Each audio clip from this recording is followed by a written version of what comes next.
amigo, hello Bruno. Hello Vanessa. On est ravis de vous retrouver pour cette deuxième saison de Péchu, le podcast qui donne la pêche. On a un petit peu tardé, c'est vrai, on s'excuse, mais on avait une bonne excuse. On vous préparait une saison inédite avec des invités inédits. Et petit bonus, cette saison, en plus de l'audio, vous avez accès à la vidéo, donc n'hésitez pas à vous abonner à notre chaîne YouTube dédiée à Péchu. Dans cet épisode, on revisite le flow, et qui de mieux pour en parler qu'une championne du monde de parachutisme. On a la chance de recevoir Domiti qui gère. Salut Domiti. Bonjour Vanessa, bonjour Bruno. Hello Domitil. Alors, nous, on a la chance de se connaître un petit peu, puisqu'on prépare nos conférences ensemble, mais ce n'est pas le cas de nos auditeurs. Donc, si tu pouvais nous donner un peu le goût de qui tu es. Donc, je suis Domiti Kiger et j'ai effectivement été championne du monde en 2011 et en 2012. Je suis professionnelle dans le parachutisme depuis une quinzaine d'années, mais j'ai fait mon premier saut il y a 25 ans. Donc ça commence à dater un peu, j'ai à peu près 10 000 sauts.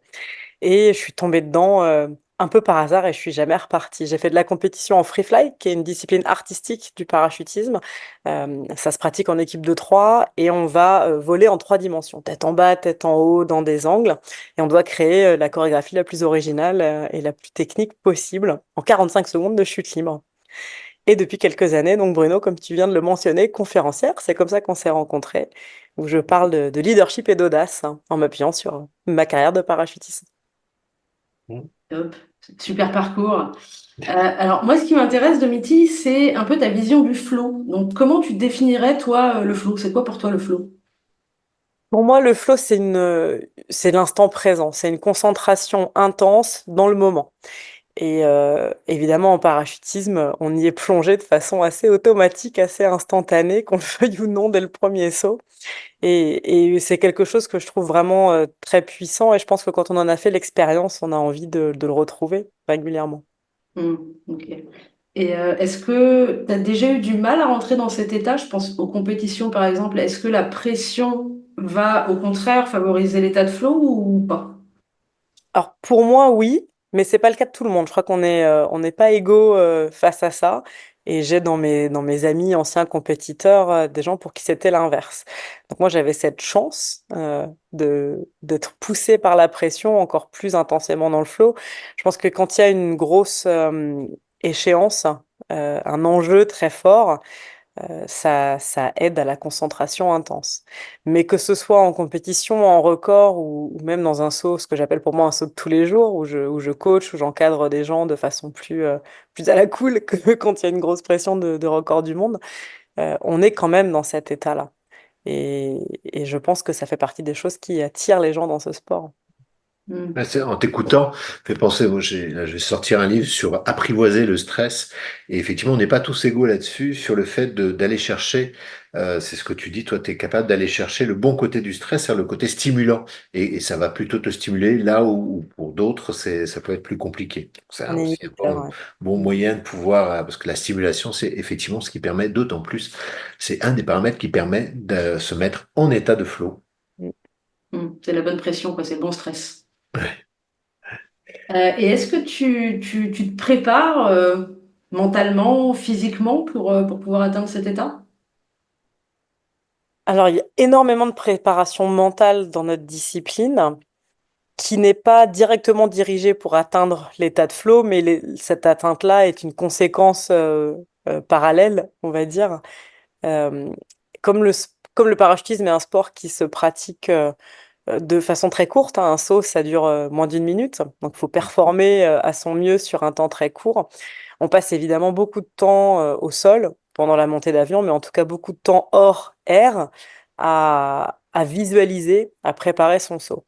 Et Mm. donc l'idée, c'est de se retrouver pendant cet exercice de visualisation dans le même état de flow que celui qu'on aura pendant qu'on vole. Et ça, c'est plus difficile. C'est plus facile d'être dans le flow quand vous êtes sorti d'un avion, parce que là, votre cerveau, il se met tout de suite en mode très concentré sur ce qui est en train de se passer autour de vous. Quand vous êtes pas dans ce cadre-là et qu'il faut le conjurer intellectuellement, c'est plus difficile.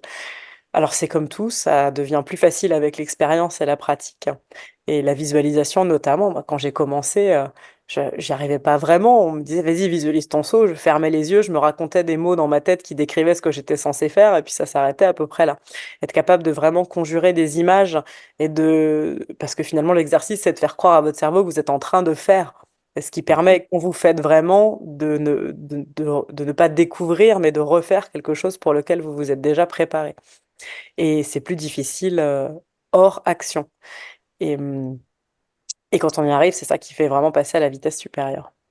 C'est ce que tu me décris, ça me rappelle Muriel Hermine, qui est une championne de natation synchronisée, qui expliquait que dans l'entraînement, il fallait qu'elle puisse faire au moins 100 mètres en piscine, en nage, sans respirer. Et que pour y arriver, en fait, tous les soirs, elle visualisait chaque nage, chaque mouvement, chaque économie de souffle. Et quand elle a pu l'imaginer le soir, elle a été capable de pouvoir le faire en piscine. Donc, et de pouvoir après performer notamment là-dessus. Mm. Mm. Ah, c'est très similaire, ça me parle. Nous, on peut respirer, mais L'activité non sportive, hein. Moi, je le fais pour les formations, par exemple. Je visualise mes formations, mes Ouais. animations. Et alors, moi, je vois tes images passer sur LinkedIn et je vous recommande d'aller voir, d'aller sur ce que publie Demi parce que c'est vraiment très, enfin, c'est à chaque fois ces images-là, on a envie, enfin, moi, j'ai envie de plonger avec toi. Et est-ce que tu peux nous faire rêver comme avec ces images, puis on en passera quelques-unes, et nous dire quel a été ton saut vraiment qui t'a donné le plus, qui t'a mis le plus dans cet état de flow? ah, je crois que le saut pour lequel j'ai le plus été dans le flow, ça a été la dernière manche, le dernier saut des championnats du monde à Dubaï, mais ma dernière grosse compétition, où on était après toute une compétition, donc c'est en 7 manches, ça c'était la dernière, on était au coude à coude avec l'équipe américaine, on était séparés, je crois qu'on était à égalité ou à 0,1 point au-dessus d'eux, bref, c'était comme si on était à égalité et tout se jouait sur cette dernière manche. Et du moment où on a commencé à marcher vers l'avion pour embarquer, puis pendant toute la montée d'avion et pendant le saut, j'étais dans un espèce d'état second où le monde avait complètement disparu. J'étais complètement concentrée sur ce que j'allais faire, puis sur ce que j'étais en train de faire. Donc je visualisais, je me mettais dans un état d'esprit positif, confiant. J'essayais d'utiliser ce stress qui était énorme de façon productive, en me rappelant que normalement le stress, ça me poussait à mon mieux et pas ça faisait perdre mes moyens. Euh, et c'était presque, je sentais presque plus mon corps en fait, tellement j'étais dans cette action, ces 45 secondes, une routine de free fly, donc entre le moment où on sort de l'avion et le moment où la vidéo s'arrête.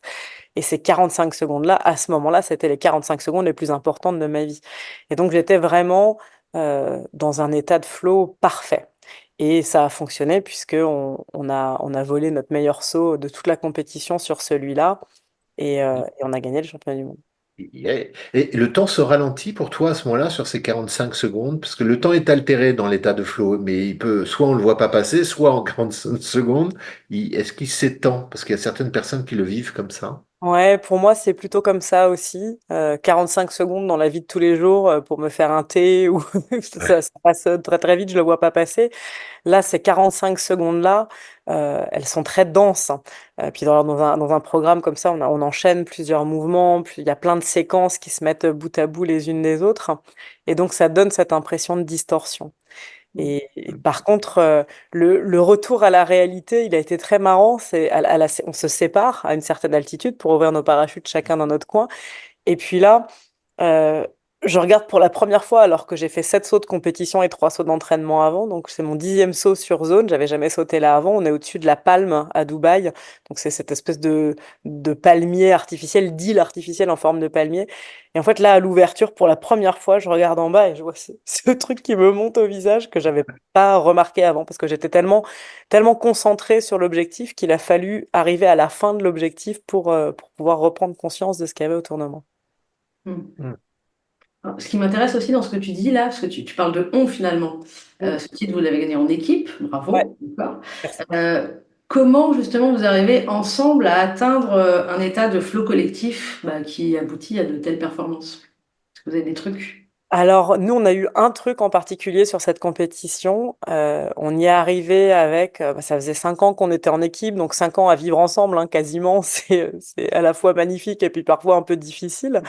On avait le médecin de la Fédé qui nous accompagnait sur cette compétition, qui juste avant qu'elle commence, m'avait pris en aparté et m'avait demandé ce que je pensais pouvait potentiellement se mettre en travers de notre route. Qu'est-ce qui pouvait être un obstacle à la victoire? Et moi, ce qui m'inquiétait à ce moment-là, c'était le manque de cohésion, qu'on ne soit pas suffisamment ensemble pour réussir à gagner, puisque c'est une condition sine qua non à la victoire dans ce genre d'exercice. Et elle m'a dit, est-ce que tu peux identifier un mot, un mantra, une phrase courte qui soit la réponse à ce doute, qui soit la réponse à ce problème, à ce manque de cohésion? Et alors à ce moment-là, dans l'équipe, on était en équipe de France, mais il y avait un Américain dans l'affaire, longue histoire, Mhm. et on parlait souvent anglais entre nous. Et donc la phrase, le mantra qui m'est venu en tête à ce moment-là, c'est We are one, nous sommes un. Et elle m'a dit, bah, écoute, avant chaque saut, vous allez vous regarder dans les yeux et vous dire ça l'un à l'autre. Donc, tu fais ça avec chacun des coéquipiers, chacun son tour. Et puis, tu associes un geste d'ancrage. Et là, on avait choisi une pression entre les deux yeux, comme ça. Donc, on avait l'air complètement bizarre vu de l'extérieur. Les gens devaient se demander ce qu'on fichait. Mais on se répétait ça en se regardant dans les yeux et en le pensant vraiment, quoi. Et je pense que ce geste, cet ancrage, cette affirmation, le fait de le faire ensemble avant chaque saut, ça nous connectait d'une façon vraiment forte. Et en plus de ça, pendant la montée d'avion, on sait qu'on fait la même chose dans nos têtes. On répète le même saut. Alors, on n'a pas tout à fait la même perspective, puisqu'une visualisation pour un saut comme ça, on le fait de deux façons, visualisation interne et visualisation externe. Donc l'externe, elle se ressemble un peu à nous trois, vu qu'on s'imagine vu de l'extérieur. Par contre, interne, ce qu'on voit, les repères, les clés que les uns ou les autres vont donner en fonction des jobs qu'on a dans le saut sont pas les mêmes. Mais on est quand même mentalement dans la même projection. Donc ces deux éléments, je pense, ce mantra, cet ancrage et puis cette visualisation commune, ça nous permet de nous projeter dans ce flow de façon collective. Hmm. Ok, Oui, merci. alors j'essaye. Tu crois que ça marche? We are one. Ça, c'est pour Par qu'on fasse écran un super interposé, je suis podcast. pas We are sûre. one. T'aimes pas mon accent? Ça perd de sa puissance. Danse. J'imagine. Ok. Donc une ambition commune, des rituels. Ok, top. Et alors là, on parle du flow en chute libre, mais est-ce qu'il y a d'autres moments dans ta vie courante, quotidienne, où tu vas rechercher cet état, où tu peux le vivre par ailleurs? Ouais, carrément. Alors moi, ça va surtout être lié à l'écriture. C'est quand j'écris une conférence ou là j'ai commencé à travailler sur un bouquin ou même quand j'écris, tu vois, j'écris un journal presque tous les jours. Quand je suis dans ces moments-là, je peux vite perdre le fil de quelle heure il est, quoi. Faut que je me mette une alarme si j'ai besoin de faire quelque chose après, parce que ça me plonge dans un état vraiment similaire d'instant présent. Alors là, il n'y a pas d'activité physique associée. Je suis pas en train d'utiliser, bon, alors, j'utilise ma main, quoi, mais je bouge pas beaucoup sur ma chaise par rapport à un saut. Mais c'est le même état. Et je pense que l'avoir expérimenté de façon très répétée dans le ciel, ça m'aide à m'y replonger de façon naturelle dans une autre activité. Donc, à ton Moi quota de aussi. 3 heures par semaine, Ouais, comme Pour leur commande Fix Let Me High. ouais. moi. Je le vis aussi dans l'écriture au point que quand j'écrivais là, sur la période d'été, j'écrivais mon livre, j'ai un rendez-vous de coaching et je l'ai complètement zappé. Donc du coup, ça va me coûter un livre que je vais devoir offrir à mon coaché pour l'avoir Minimum. ghosté. C'est ça, hein, j'essaie de faire le jeune.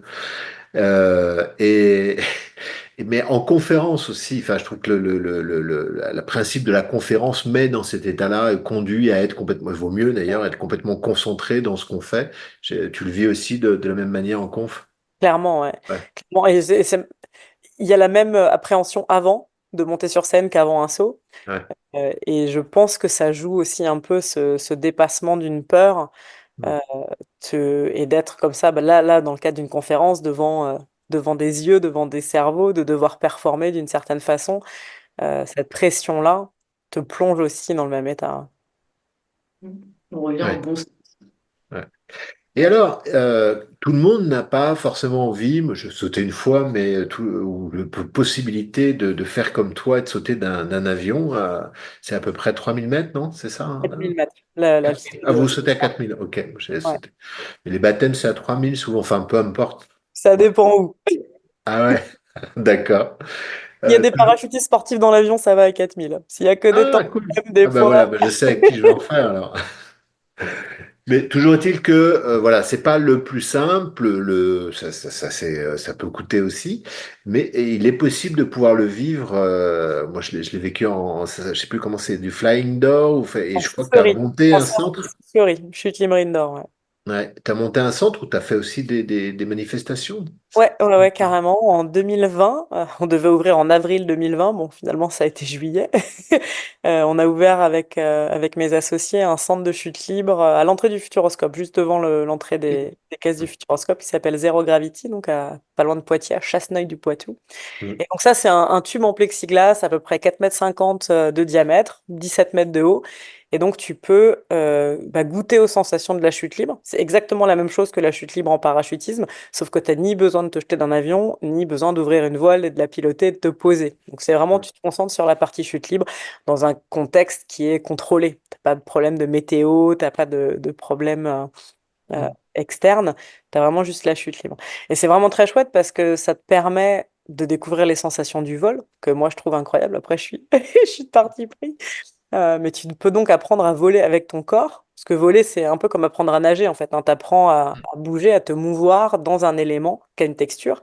On s'imagine toujours qu'on va sauter dans le vide quand on saute d'un avion, mais on n'est pas du tout dans du vide. Au contraire, il y a une assez forte pression du vent sur tout le corps. Donc la chute libre indoor, ça vous permet de découvrir ça avec beaucoup moins de risques et moins de responsabilités.